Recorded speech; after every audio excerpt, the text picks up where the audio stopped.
A educação é resposta quase unânime para os problemas que assolam o nosso país, seja lá quais forem esses problemas. Problemas de cunho políticos, econômicos, sociais, culturais ou até mesmo intelectuais e de saúde. Mas afinal, o que é verdadeiramente educação?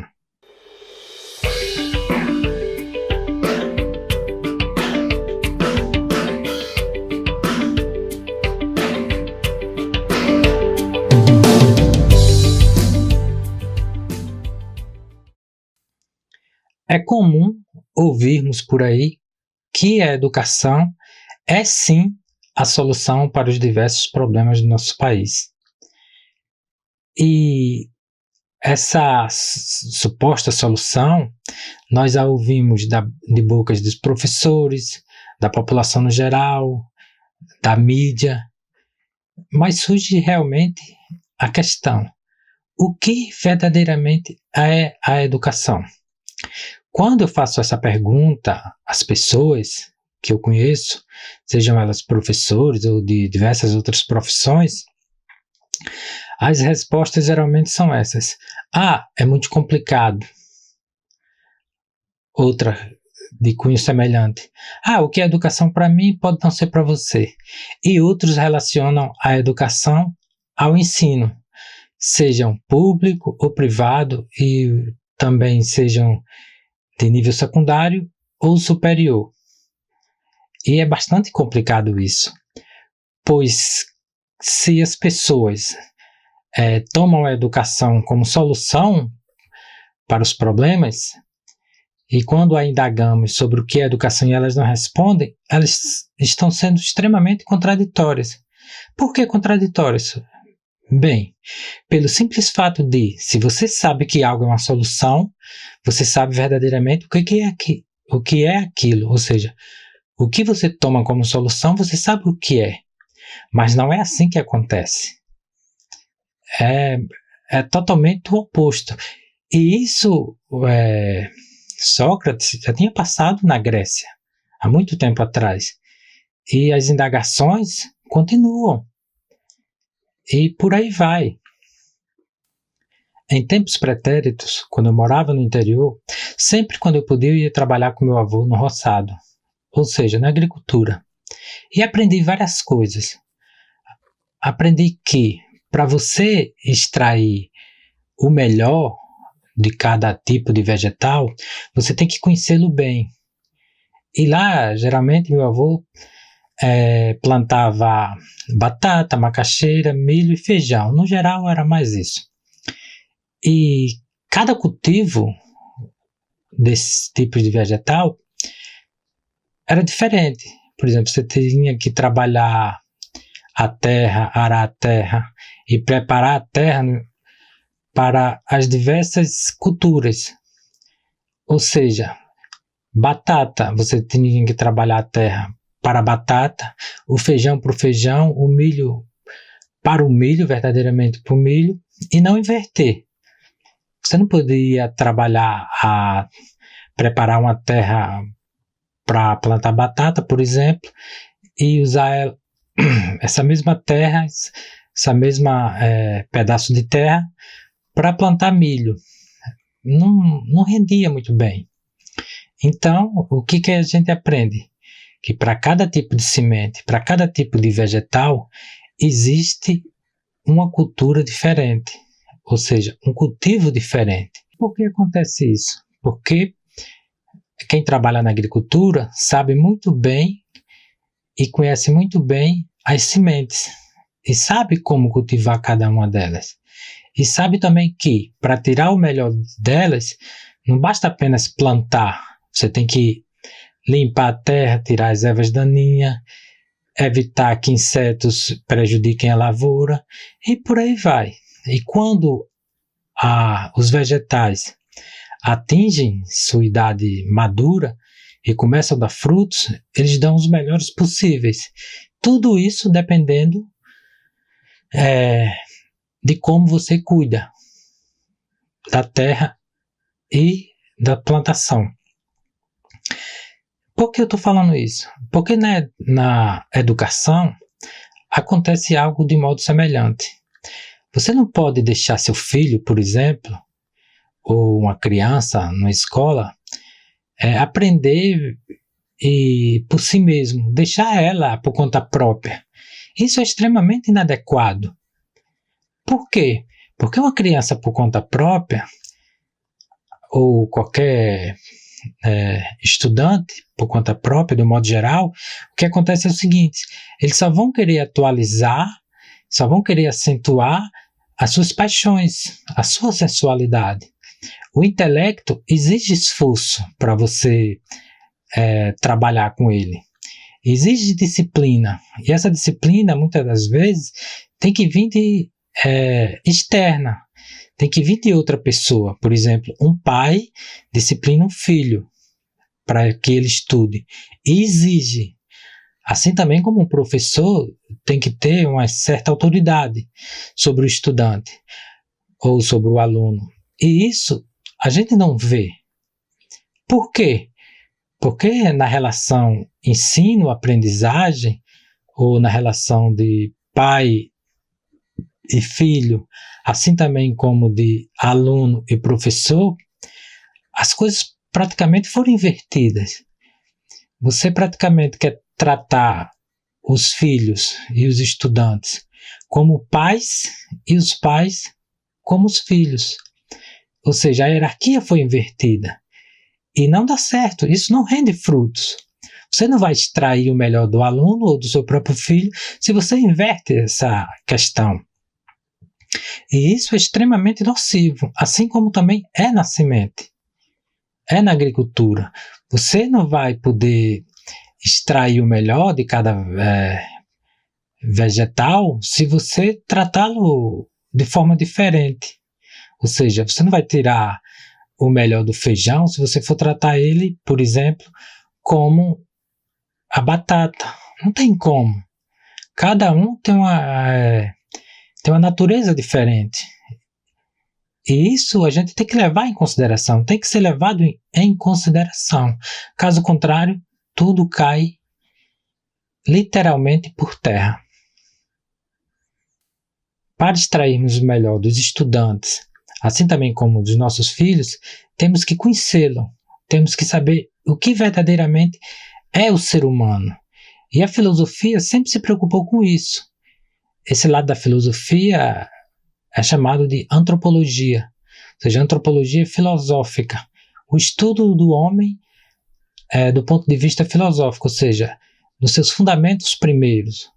O que é o homem verdadeiramente, do ponto de vista filosófico?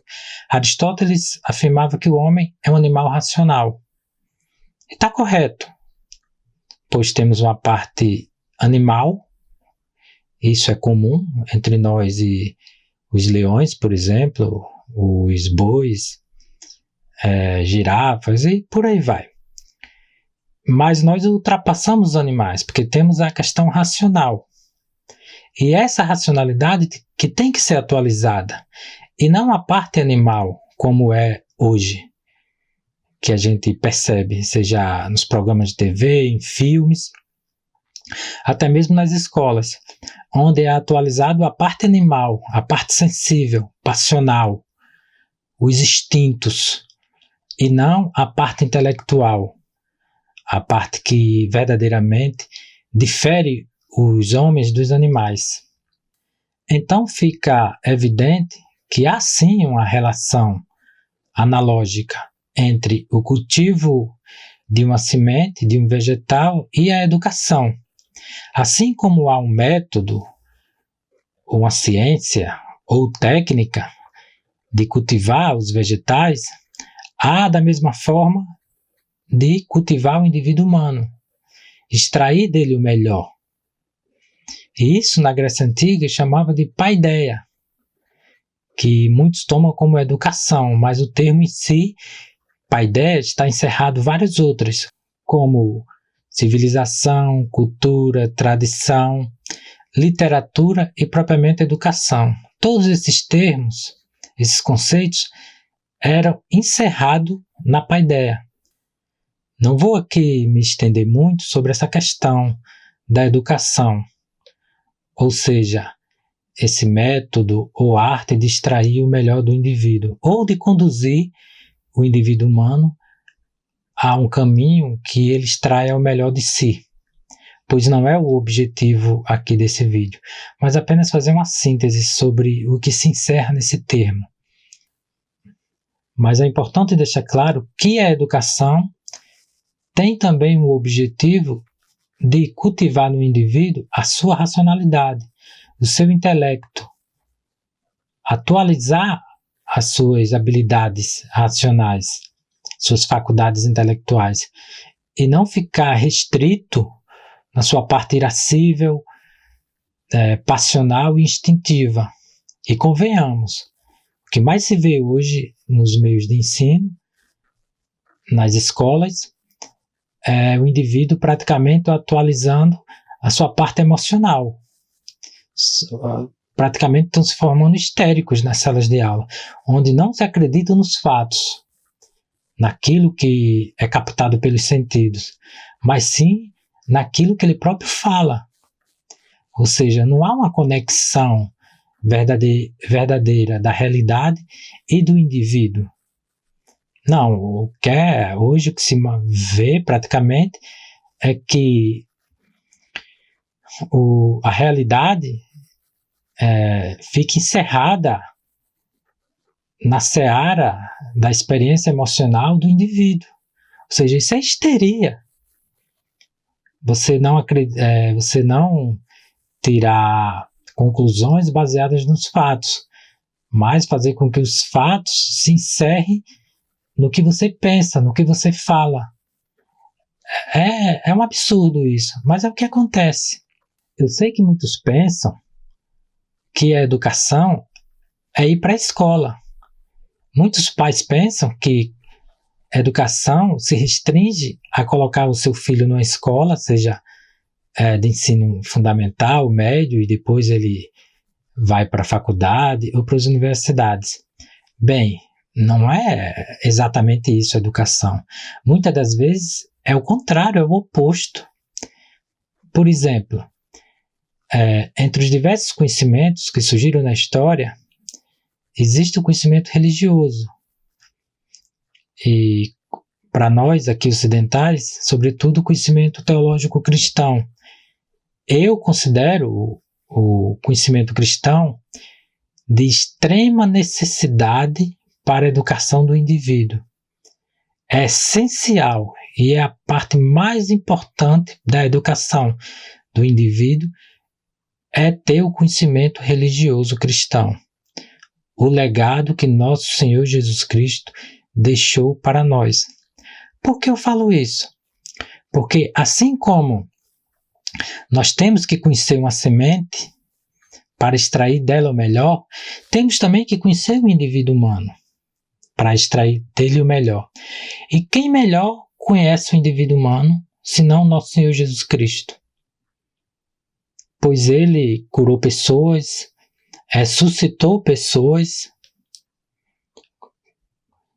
e fez diversos outros milagres. Ele conhece a essência do indivíduo humano, conhece a sua natureza.